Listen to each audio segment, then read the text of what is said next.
When the association was founded over 125 years ago, there was an urgent need at that time in Ireland, for an outlet for the citizens of this country. And for 120 years or so, we did that very, very well. And I think in more recent past, I think we've lost sight of that. And I think it's very important that we don't forget the values, what the association was set up for, and that's to be inclusive of every person that joins, and particularly for children.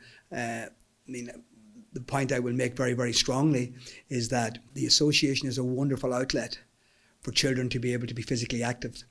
And most children will develop their health behaviours before the age of 16, 18, and they'll take those behaviours with them for the rest of their life.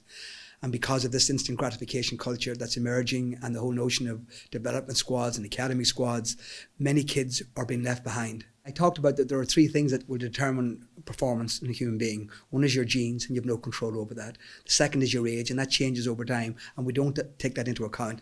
And the third is the environment and your lifestyle, and that's where the coach, that's where the club, that's where all that culture comes in. Give the example of a 15-year-old. So biologically, there's a 4-year range. So a 15-year-old in that team, one can still be in childhood or in early growth sport, and the other can actually be late adolescence.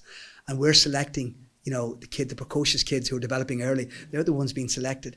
So I think we have a responsibility to find ways to be inclusive. I think we've got it right to 12. The Go Games have been a huge success. I think we have a huge problem from 12 to 18. And I think that issue needs to be addressed. Number one is the huge dropout rate. And I make the point, particularly among young girls at 13, it's a fall of a cliff. And I think that's something that we really have to address. And we have to find out why that is happening.